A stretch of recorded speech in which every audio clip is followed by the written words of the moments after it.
ouvrir vos Bibles dans le livre du Lévitique et on va commencer à la fin du chapitre 9 au verset 23 et on continuera les premiers versets du chapitre 10. Lévitique chapitre 9 verset 23. Moïse et Aaron entrèrent dans la tente de la rencontre. Lorsqu'ils en sortirent, ils bénirent le peuple et la gloire du Seigneur apparut à tout le peuple.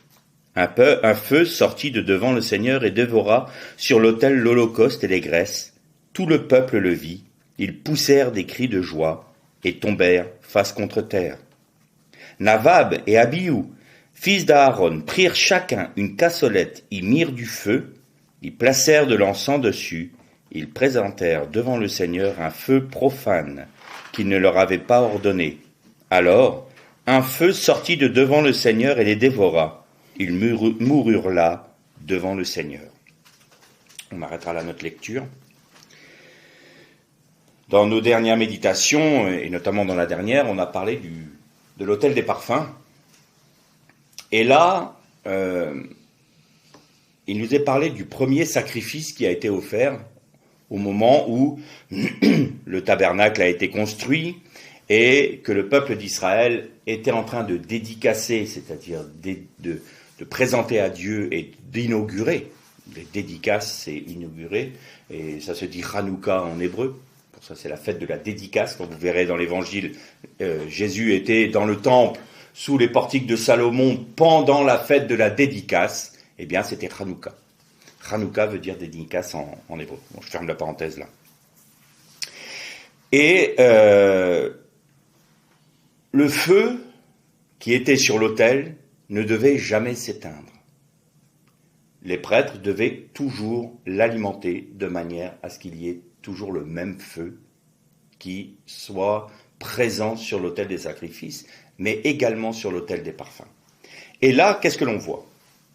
On voit à l'inauguration que Moïse et Aaron vont, donc le sacrificateur et le symbole du Messie prophétique en Moshé, viennent dans la tente de la rencontre, dans le tabernacle, et quand ils sortent, la gloire de Dieu apparaît à tout le peuple.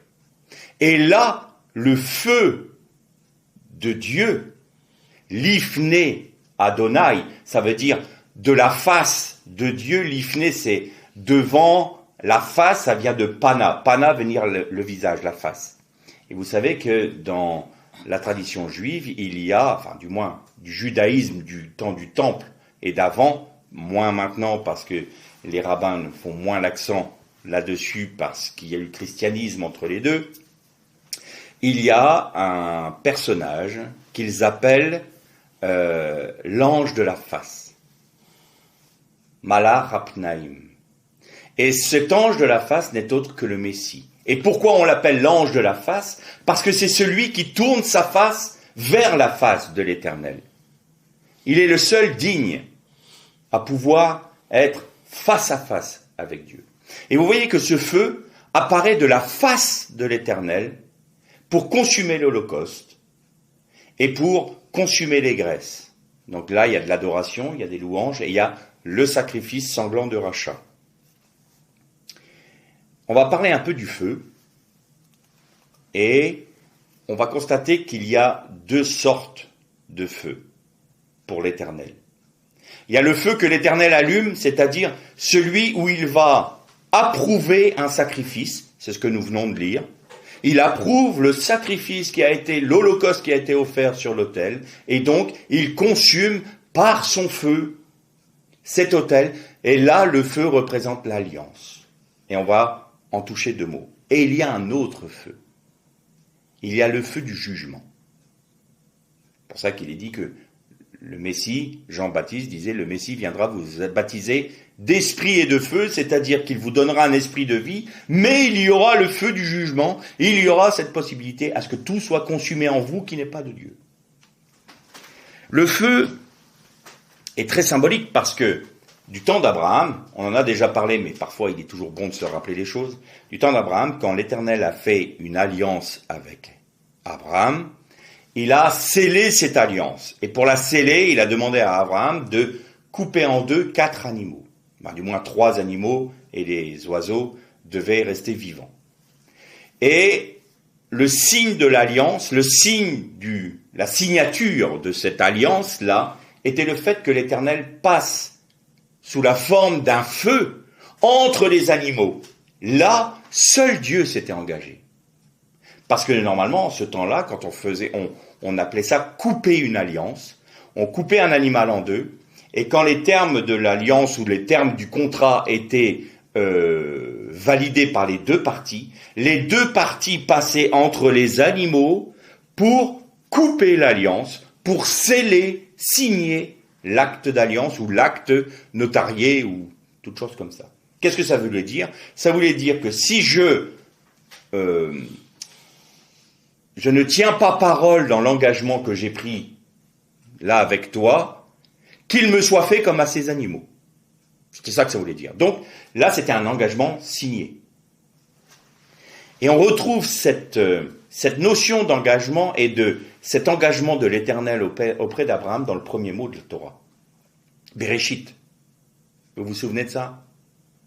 Les 2 premières lettres de Bereshit et les 2 dernières lettres forment le mot Brit, alliance. Et les 2 lettres qui restent au milieu sont le Aleph et le Shin, qui forment le mot Esh, feu. Donc, dans le premier mot de la Torah, nous avons déjà cette notion du feu qui passe entre les animaux pour sceller l'alliance. Et donc là, qu'est-ce qui s'est passé ?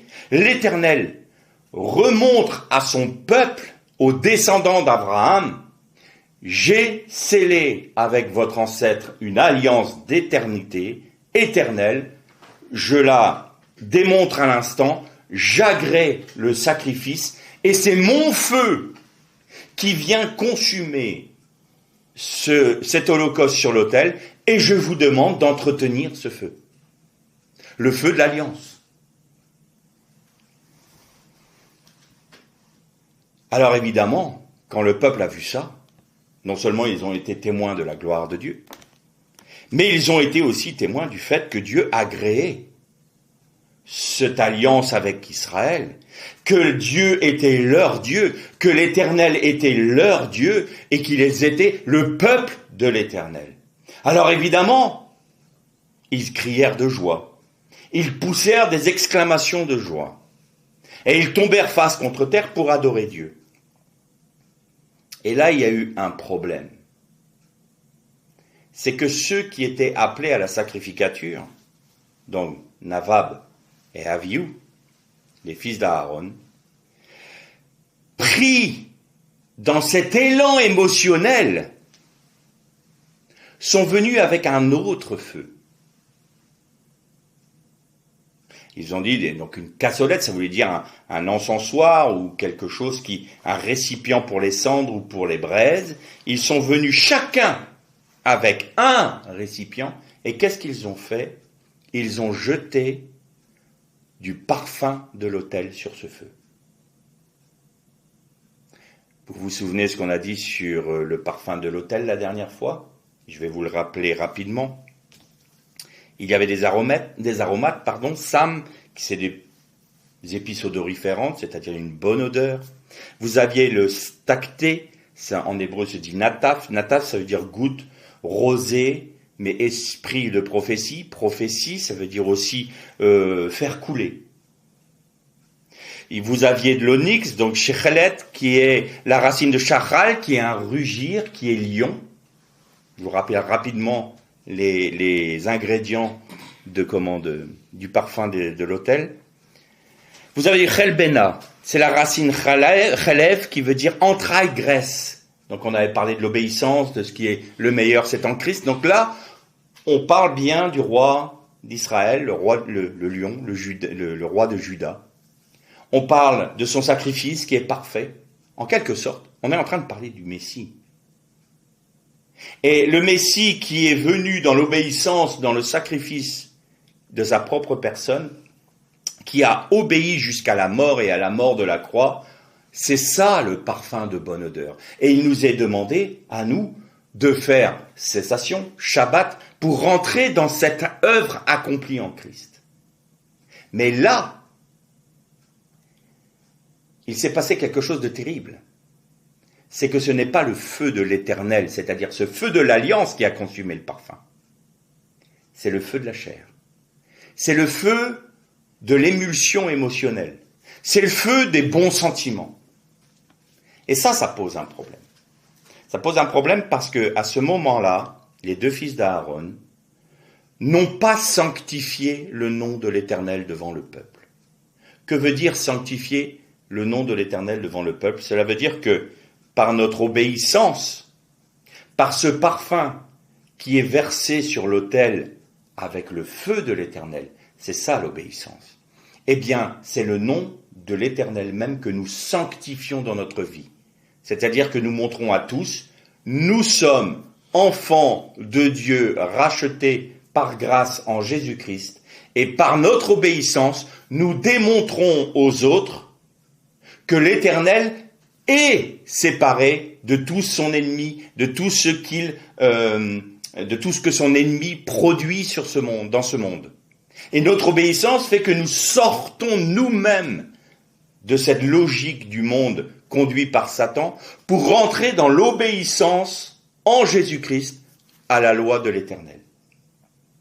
Et là, il nous est même précisé qu'il ne leur était pas demandé. Dieu n'a jamais donné cet ordre-là. Il ne devait pas, surtout pas, apporter un tel feu et jeter sur ce feu l'encens qui était pour l'autel des parfums. Alors évidemment, ça a dû jeter un froid dans l'assemblée. Et là, le peuple s'est dit, mais attends, on ne comprend pas là. Le Seigneur, il a attesté, il a confirmé qu'il agréait l'Holocauste, il a fait sortir un feu de devant lui pour consumer l'Holocauste, et tout de suite après, c'est un feu de jugement qui est arrivé. Mais pourtant, Seigneur, on ne comprend pas, les fils d'Aaron sont venus, ils étaient pétris de bons sentiments, ils voulaient t'honorer, ils voulaient t'adorer. C'était quand même des bonnes émotions, pourquoi est-ce que tu as été si sévère? Du feu de l'alliance, on est passé au feu du jugement. En une fraction de seconde, en quelques minutes. Mais pourquoi, Seigneur? Pourtant, ils ont fait quelque chose de grave. Oui, ils ont fait quelque chose de grave. Et on va le voir parce que dans nos traductions françaises, on ne peut pas se rendre compte de ce que c'est réellement. Alors, il faut aller chercher un peu dans l'hébreu. Et on va prendre des mots-clés de ce passage-là pour comprendre. Alors, le feu étranger ou le feu profane, c'est Esh Zara. Et Zara vient de la racine Zor, qui veut dire littéralement étranger, étrange, un autre, quelque chose de barbare, c'est-à-dire qu'on ne comprend pas, quelque chose d'illégitime, quelque chose de perverse. Et on dit ça aussi d'une fille de joie, c'est-à-dire d'une prostituée. C'est se détourner d'eux et rendre profane.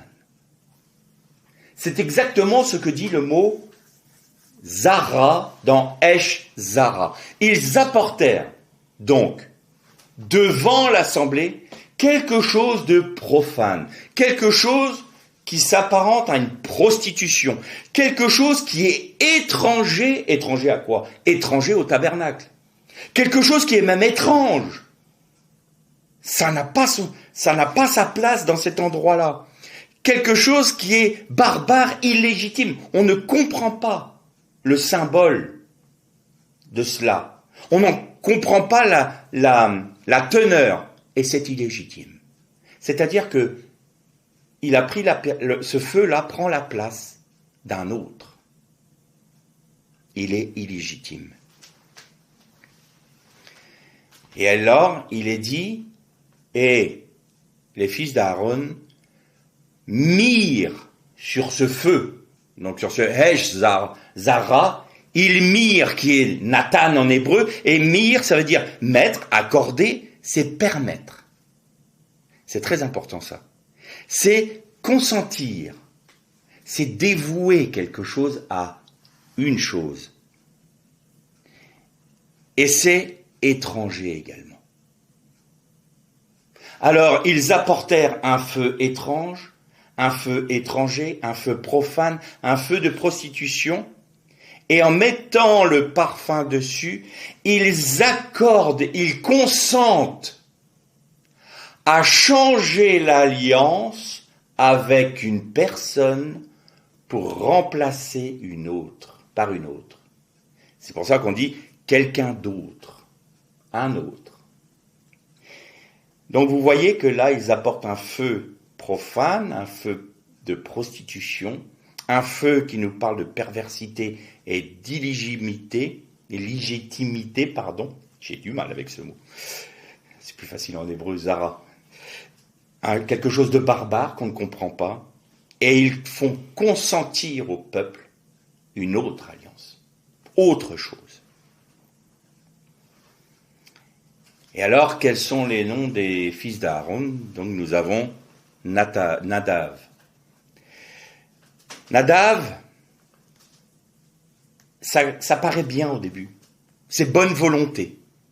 C'est un sacrifice volontaire. C'est faire volontairement quelque chose. C'est montrer que l'on est prêt. Prêt à.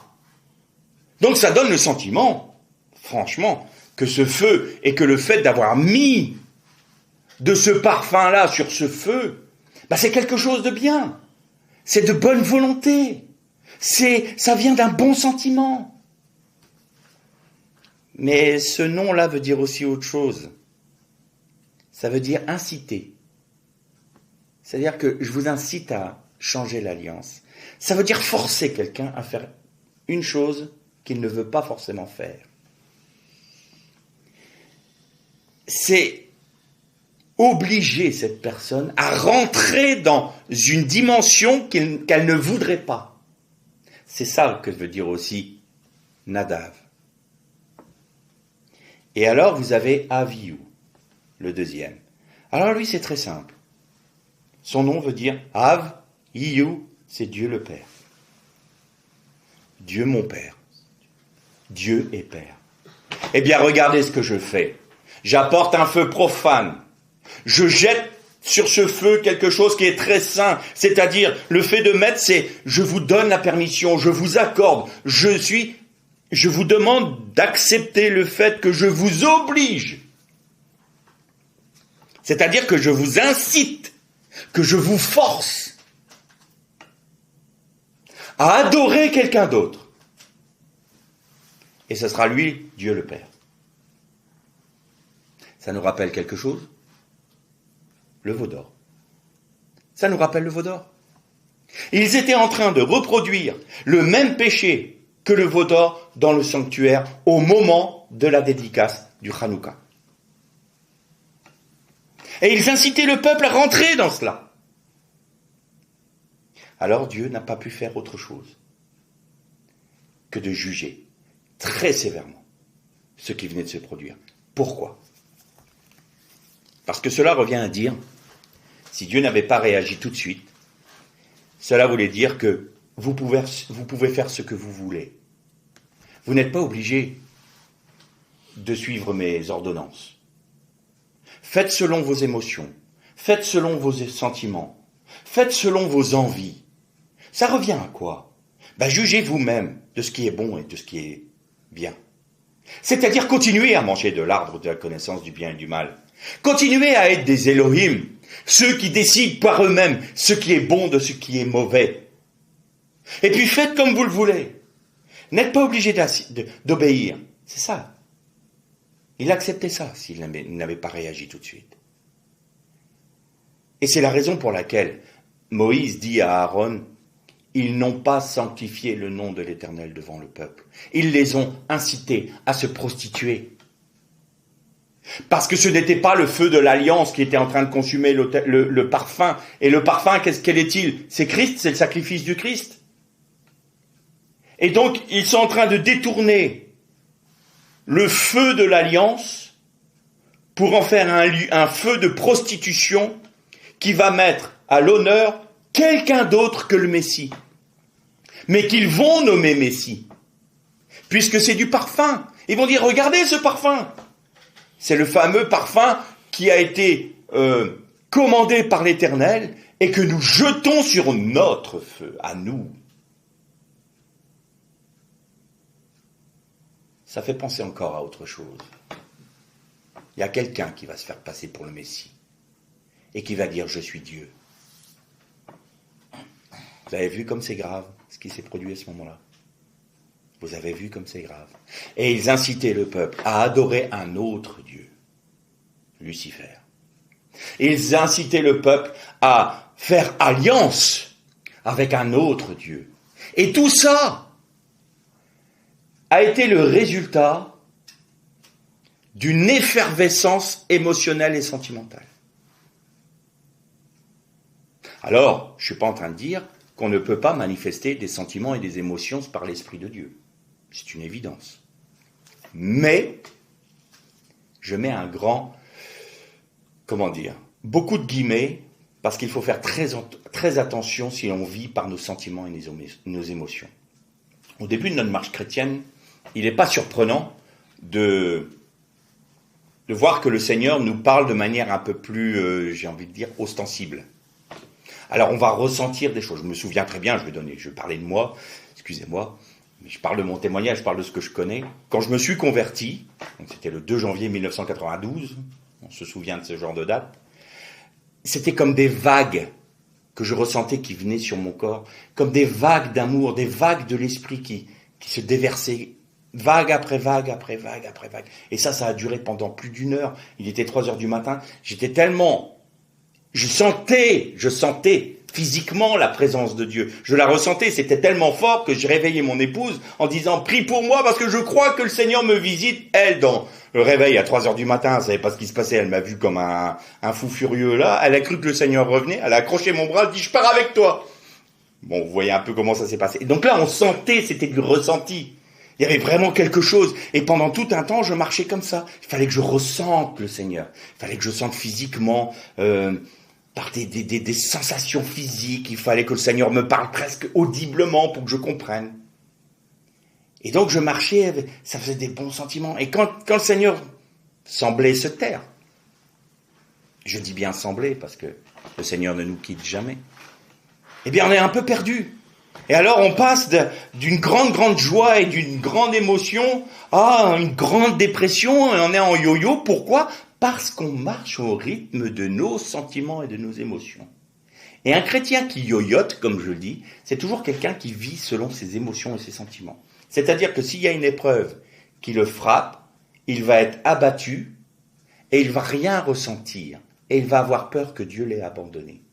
Quand au contraire, il va avoir une bénédiction, là il va être au sommet, il est capable de bénir Dieu comme c'est pas possible, parce que il sent que Dieu a agi pour lui, il voit que Dieu a agi. C'est les sens. C'est les sens qui comptent. Mais le chrétien mature a compris quelque chose. Le chrétien mature a compris que la mort à soi-même, la vie de la croix, c'était accepter le chemin que Dieu présentait devant ses pas comme étant celui que Dieu a présenté devant ses pas. Alors évidemment, si nous sommes dans la désobéissance et que nous nous obstinons dans la désobéissance, nous subissons les conséquences de notre désobéissance. C'est une évidence, c'est pas de ça que je parle.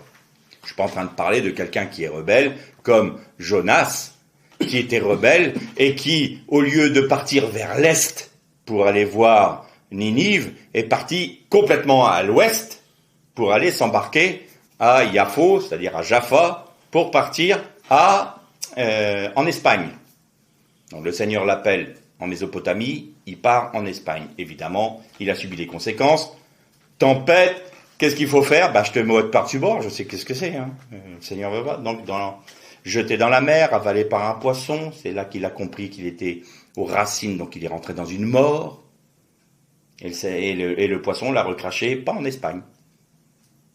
Maintenant, tu vas à Ninive. Bon. Ça, c'est les inconséquences. C'est la désobéissance, c'est la rébellion. C'est pas de ça que je parle. Je parle des épreuves qui vont nous dépouiller de nous-mêmes. Et le chrétien mature peut très bien vivre quelque chose qui le frappe, quelque chose qui le fait souffrir dans ses sentiments et ses émotions, mais dans son esprit, il va demeurer stable. Parce qu'il sait que Dieu est derrière tout cela. Et que Dieu lui parle à travers les épreuves. Dieu lui parle parfois plus à travers un silence qu'à travers des sensations. Et ça, c'est l'image d'Élie. Élie va à Horeb, au mont Horeb, et là, il y a un tremblement de terre. Et la Bible nous dit que Dieu n'était pas dans le tremblement de terre. Et il y avait un feu dévorant qui passait. Dieu n'était pas dans le feu. Et nos traductions nous disent « Et tout d'un coup, il y eut un murmure doux et subtil. » Or, dans l'hébreu, c'est littéralement « Et tout d'un coup, un silence chargé de la présence de Dieu passa. » Et Élie se couvrit le visage parce qu'il savait que Dieu était dans ce silence chargé de la présence de Dieu. Et là, on n'est pas dans les sentiments et les émotions. On est dans la conviction et la foi pure. On sait que l'Éternel est présent dans le silence, dans le calme, le repos, dans la paix. Quand nous sommes agités, nous ne pouvons pas discerner la pensée de Dieu. Quand nous sommes sous l'émulsion de nos sentiments et de nos émotions, nous ne pouvons pas vraiment bien discerner la pensée de Dieu. Alors, ça peut être dans les deux sens. Soit on est complètement abattu, on dit « Oh, bah Dieu ne veut pas s'occuper de moi, tout ça, c'est pas pour moi. Ah, bah les autres, ils peuvent vivre des expériences, mais moi, je ne peux pas, parce que... » Excusez-moi, on fait notre petit Calimero. C'est vraiment trop injuste, je suis celui qui n'est pas compris. Voilà, on va être dans une dépression spirituelle. Et ça, c'est pas de Dieu. Ou inversement, on est tellement content qu'on est prêt à faire n'importe quoi. Et alors c'est les émotions qui nous conduisent. Seigneur, je m'engage à te suivre. Partout où tu iras, dussé-je mourir. Le lendemain, il tombe malade. Seigneur, je vais mourir, qu'est-ce qui m'arrive? Je te prends au mot. Je te prends au mot. Tu m'as pas dit que tu voulais me suivre jusqu'à même mourir. Pierre a fait ça. Pierre était convaincu. Qu'à cela ne tienne, Seigneur. Moi, je te suivrai jusqu'à la mort. 3 fois, il l'a renié. 3 fois. Et pour un juif, 3, c'est quelque chose d'important. Parce que Dieu est 3 fois saint. Il l'a renié 3 fois. 3 fois, tu as renié la sainteté de Dieu. C'est-à-dire, saint, saint, saint est l'Éternel. Et Pierre a dit, il n'est pas saint, il n'est pas saint, il n'est pas saint. Je ne le connais pas. C'est bien plus profond que simplement avoir renié 3 fois comme ça. Non, il a renié les 3 personnes. 3 fois qu'il l'a renié. Bon, c'est un autre sujet. Donc, quand on vit comme ça dans nos émotions et dans nos sentiments, et pas sur la base de la foi en Dieu, je ne dis pas que c'est peut-être un peu... C'est pas tout à fait juste ce que je suis en train de dire. C'est pas parce qu'on vit dans nos émotions et dans nos sentiments qu'on n'a pas la foi, c'est pas vrai. Mais notre foi n'est pas suffisamment costaud, j'ai envie de dire, n'est pas suffisamment édifiée, n'est pas suffisamment travaillée de manière à comprendre que Dieu est là même dans ces silences, que Dieu est là même dans nos épreuves, que Dieu est avec nous, même là quand nous sommes faibles. Et que quand on est tout d'un coup dans une grande joie et qu'on est dans une grande effervescence, il nous faut nous garder d'un trop grand désir de vouloir bien faire pour honorer Dieu, et on peut sortir du cadre de l'obéissance par notre enthousiasme. Ce qu'ont fait les fils d'Aaron dans notre texte. Mais quand ça arrive, imaginez que tous les chrétiens soient comme ça. Et quand ça arrive dans l'assemblée, alors l'assemblée est dirigée par quoi? Par l'Esprit de Dieu? Oui, en partie. Mais elle est aussi dirigée par le feu étranger. Elle est aussi dirigée par les émotions, par l'enthousiasme ou le non-enthousiasme. Et alors on retrouve dans les assemblées des choses qui sont d'un autre Dieu. On va prendre des éléments que le monde nous apporte pour les transposer dans l'Église pour faire du nombre. Et alors, écoutez, maintenant on peut faire du théâtre, du cinéma, on peut faire des concerts chrétiens, on peut faire une musique qui, bien souvent je dis, cette musique-là, elle honore qui? Moi, quand j'entends les mêmes musiques qu'il y a dans le monde, par des groupes qui s'appellent 666, qui s'appellent AC/DC, Antichrist, Death to Christ, ou alors qui s'appellent The Beast, je me pose des questions quand même. Quand on a les mêmes musiques, c'est la même inspiration. C'est pas parce qu'on va mettre le nom de Jésus à toutes les sauces à nos musiques profanes que ça ne change pas que ce sont des musiques profanes. C'est du feu étranger. Il y a du feu étranger dans nos assemblées, c'est une évidence. Alors évidemment, les résultats sont là. Il y a de la faiblesse. Il y a un témoignage qui n'est plus précis, qui n'est plus visible. Il est chrétien, mais pourtant il fait telle chose, je ne comprends pas. Vous savez que les inconvertis ont une vision du chrétien beaucoup plus claire que beaucoup de chrétiens. Ils savent ce qui doit être et ce qui ne doit pas être. Et quand ils voient un chrétien ou quelqu'un qui se dit chrétien, qui agit comme le païen lambda, ils se disent, attends, t'es bien gentil, toi t'es en train de me sortir tes trucs religieux là, ton Jésus et ton obéissance et tout ça, et regarde comment tu vis. Je vis pareil, elle est où la différence? C'est parce que tu vas faire 3 signes de croix là-bas, tu vas faire tes salamalek dans ton église évangélique, vous êtes tous en train de vous trémousser là sur les musiques que moi j'écoute dans le monde, et moi tu me dis que c'est pas bon, et vous faites la même chose dans l'église. Pourquoi? Vous voyez un peu le feu étranger? Inciter à se prostituer à un autre. C'est ça qui s'est passé à ce moment-là. Et quand on accepte le feu étranger dans nos assemblées, on incite le peuple à se prostituer à un autre. Et quand nous voulons décider, même volontairement, même si c'est des choses de bonne volonté, mais qui ne sont pas dans le cadre de l'obéissance à la parole de Dieu, nous incitons nous-mêmes et le peuple à se prostituer à un autre. Alors, qu'est-ce qui est de l'esprit? Parce que on nous dit souvent, ah oui, mais ça c'est l'Esprit de Dieu qui nous rend dans la joie. Il y en a même, j'ai entendu des prédicateurs qui disaient qu'ils s'enivraient de l'Esprit de Dieu, c'est-à-dire qu'ils titubaient dans l'église et ils étaient comme saouls. C'était l'Esprit qui les avait saoulés. Alors permettez-moi un trait d'humour un peu caustique. Moi, ces prédicateurs-là, c'est eux qui me saoulent. Parce que franchement, d'oser dire ça du Saint-Esprit, c'est plus que limite quand même. Ou alors on souffle sur l'assemblée, tout le monde rit, tout le monde tombe par terre, c'est l'Esprit de Dieu. J'aimerais bien que ça soit l'Esprit de Dieu, mais l'Esprit de Dieu, ça ne peut pas être ça parce que Dieu est un Dieu d'ordre. Donc quand vous voyez le désordre dans les assemblées, où tout le monde fait tout et n'importe quoi, on rit, on crie, on hurle, on s'agite dedans, et c'est une cacophonie, pardonnez-moi, ce n'est pas de Dieu.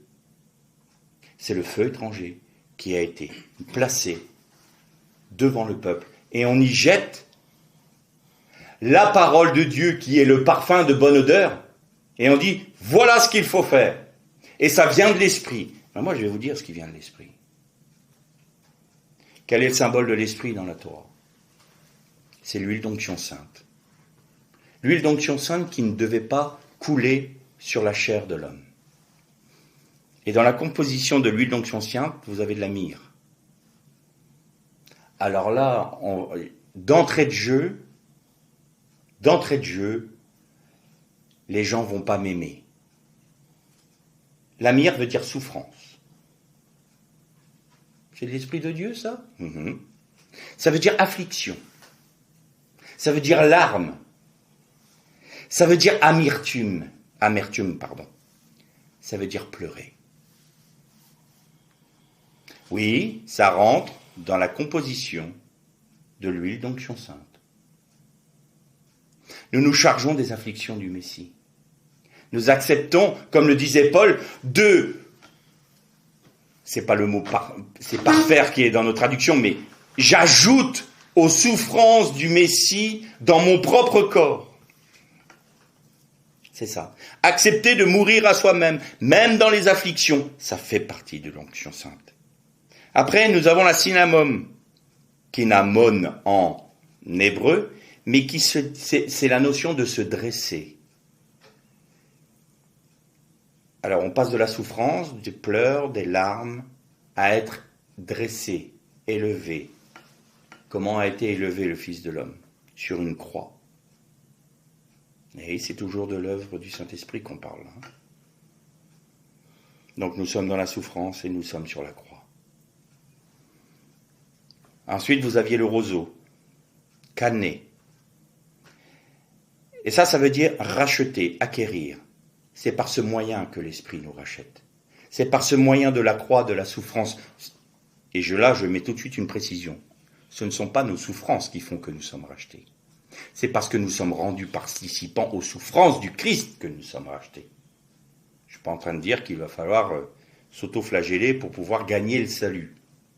Ne me faites pas dire ce que je n'ai pas dit. Mais vivre la croix, ça nous amène aussi dans la souffrance. Ensuite, il nous est parlé de la casse. La casse, c'est kida en hébreu, et ça veut dire s'incliner respectueusement. On est assez loin de l'agitation que l'on voit parfois dans certains milieux dits évangéliques, où plus personne ne s'entend, ne se comprend, parce qu'il y a une cacophonie et tout le monde s'agite dans l'assemblée. S'incliner respectueusement. Et évidemment, l'huile d'olive. L'huile d'olive, c'est la lumière du Messie. Mais l'huile, elle apporte la lumière, mais aussi la guérison. C'est un baume. Et vous avez vu, dans l'huile d'onction sainte, vous allez être nous sommes rendus participants aux souffrances du Christ en étant sur notre croix, élevés sur notre croix. On se charge de notre croix. C'est le prix du rachat. Parce que Christ est passé en premier, il nous a rachetés. Et ça, accepter la croix, c'est s'incliner respectueusement devant Dieu. Parce que nous acceptons que ce soit son feu qui consume le parfum de l'obéissance. Alors, l'huile nous éclaire et nous apporte le baume dont nous avons besoin. C'est-à-dire que toute l'œuvre du Messie est accomplie dans l'huile d'onction sainte. Ça, c'est le Saint-Esprit. Alors, il y a le feu étranger sur l'autel des parfums. Ça, c'est remplacer le Messie par l'anti-Messie, par l'antichrist. Et l'œuvre du Saint-Esprit se reconnaît à ceci. Quand nous sommes morts à nous-mêmes, que ce ne sont pas nos pensées, que ce ne sont pas nos désirs, que nous sommes toujours dans un saint respect de l'Éternel en nous inclinant devant lui, en acceptant son autorité sur nous, en acceptant de faire sa volonté et non la nôtre. Alors, tout en étant rendus participants aux souffrances du Christ, pour le sanctifier dans notre propre vie, nous sommes éclairés par la ménorah avec un resh, c'est-à-dire par la lumière du Messie, et l'huile d'onction sainte panse nos plaies parce que le salut et le règne est dans l'onction. Parce que c'est l'huile dont on se servait pour oindre les rois d'Israël. C'est ça l'huile d'onction. Et vous comprenez pourquoi cette huile ne devait pas couler sur la chair de l'homme? Parce qu'on ne peut pas se servir de ces choses si saintes qu'est la personne du Messie et le sacrifice du Messie pour nous dire on va faire ce qu'on veut avec, comme les Nicolaïtes, comme Balaam. On peut pécher comme on veut, on peut faire ce qu'on veut, de toute façon on est sous la grâce. Allez, dansons joyeusement, rions, buvons, mangeons.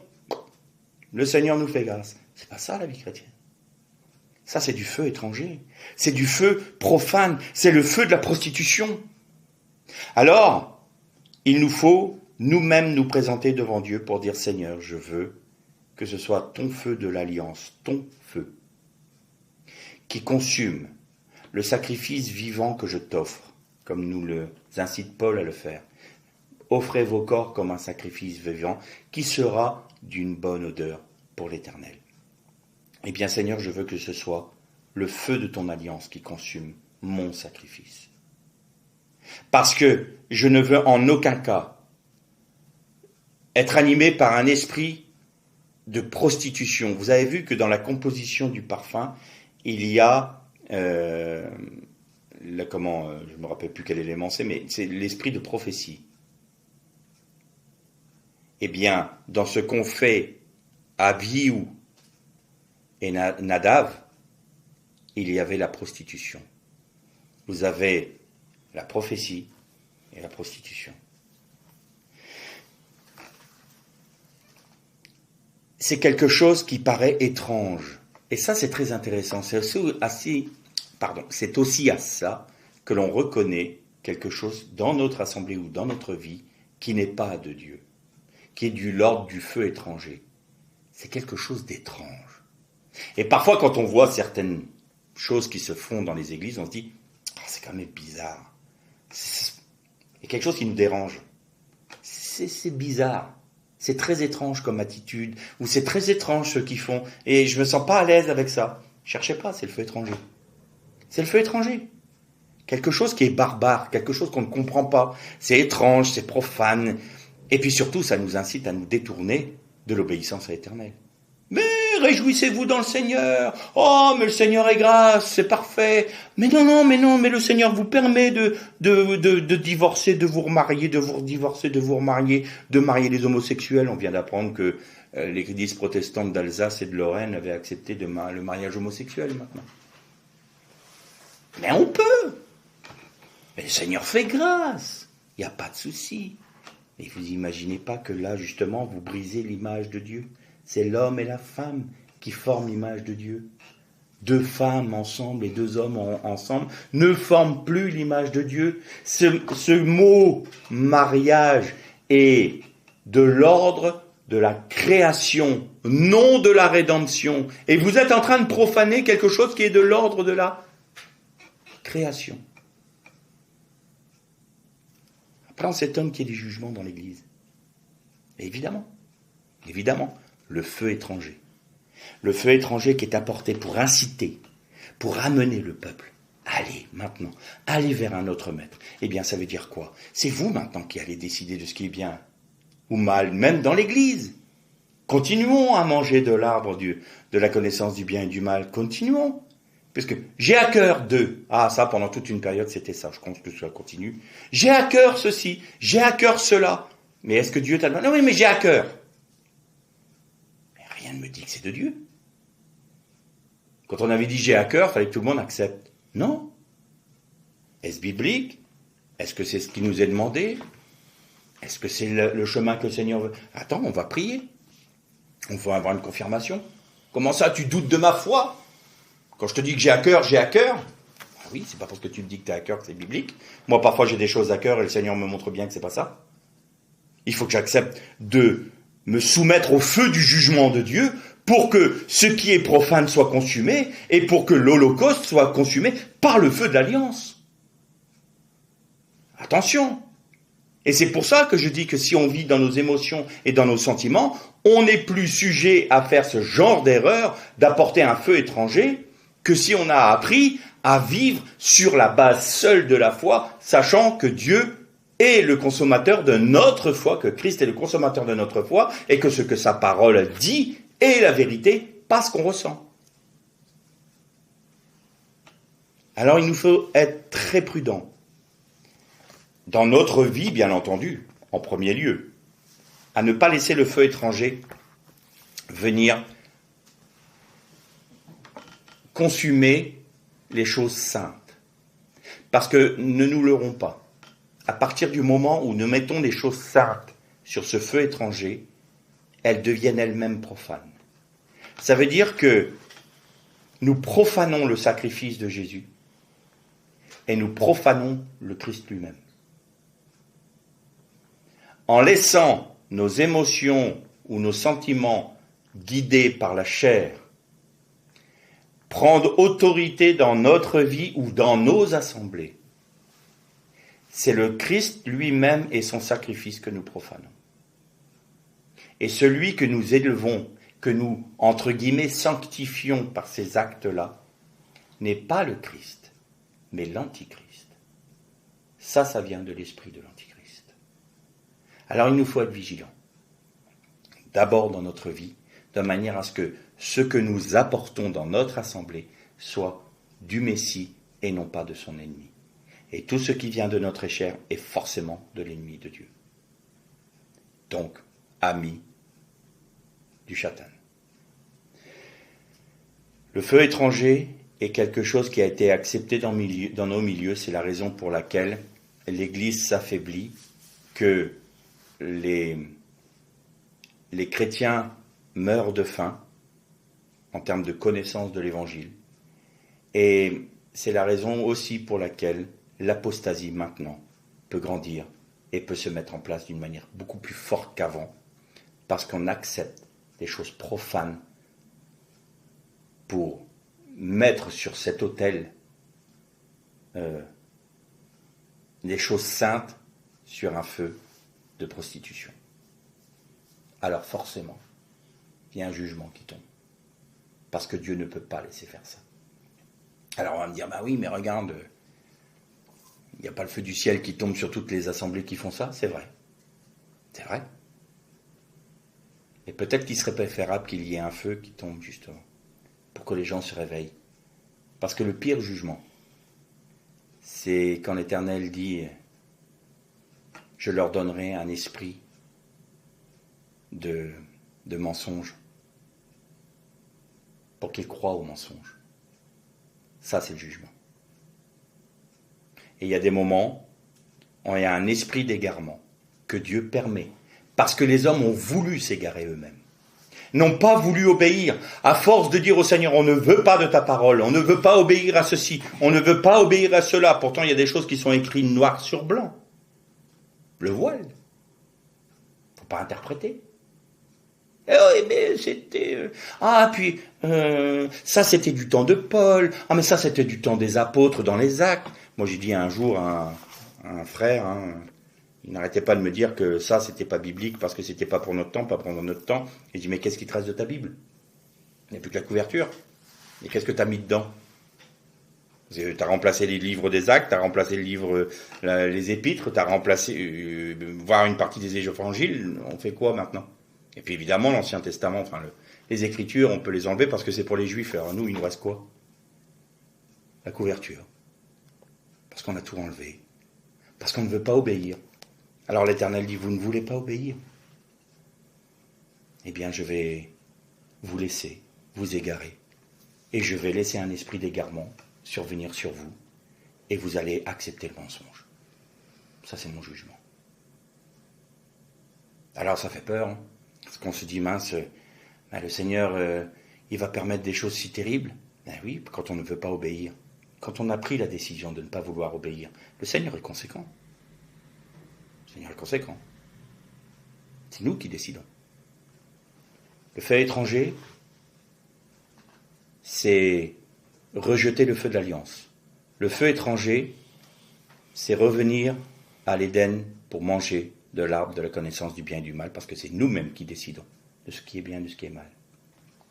Le feu étranger, c'est accepter de mettre sur l'autel non plus Christ, mais nous-mêmes, mais dans le mauvais sens du terme. C'est-à-dire que nous voulons nous-mêmes produire notre propre sacrifice selon notre propre modalité, pas selon la modalité de Dieu. C'est-à-dire, Seigneur, j'accepte de mourir à moi-même si. Et vous savez que plus j'avance dans la vie chrétienne, et plus je constate que mes motivations pour obéir à la parole de Dieu sont importantes. Pourquoi veux-tu m'obéir? Pour ta satisfaction personnelle ou pour me plaire, dit l'Éternel. Tu veux voir dans ta vie la manifestation de ma grâce en ne péchant plus, en n'agissant plus de telle et telle manière. Pourquoi? Pour me glorifier et me sanctifier? Ou pour que toi tu te sentes bien? ou pour que tu sois glorifié devant tes frères, ou pour que tu te dises « Ah, regardez, moi, je suis arrivé à ce stade-là ». Quelle est ta motivation? Et je remarque que la motivation que l'on a peut produire soit le feu de l'alliance, soit le feu étranger. Il nous faut être vigilants. Nous devons veiller à notre motivation, à notre conscience et à notre obéissance. Ça, c'est primordial. Si nous veillons à cela, si c'est pour Dieu que nous le faisons, pour l'honorer lui, dans une inclinaison, comme l'onction du Saint-Esprit, qui est s'incliner respectueusement devant Dieu, accepter le chemin qu'il nous propose, accepter de nous charger de notre croix, de mourir à nous-mêmes, vous connaissez tout cela. Et que cette motivation soit seulement pour que lui soit glorifié, et que seulement lui soit élevé, et que seulement lui soit sanctifié. Alors nous sommes sous le feu de l'alliance. Mais si nous ne sommes plus dans l'obéissance, ou si la motivation est autre que cela, nous savons que c'est le feu étranger parce que c'est un autre Dieu que nous sommes choisis. Alors nous sommes des prostituées spirituelles. Nous ne sommes plus l'épouse du Christ. C'est un message qui est peut-être un peu percutant et qui incite à la vigilance. Mais nous sommes aujourd'hui dans un temps d'apostasie qui se généralise. Et il nous faut nous alerter sur les dangers qui menacent le peuple de Dieu. Alors il y en a certains qui vont vouloir écouter, d'autres qui vont dire qu'ils n'en veulent pas. Chacun est libre, chacun fait ce qu'il veut. Mais de toute façon, les conséquences, nous les verrons tous. L'ère des Shalom.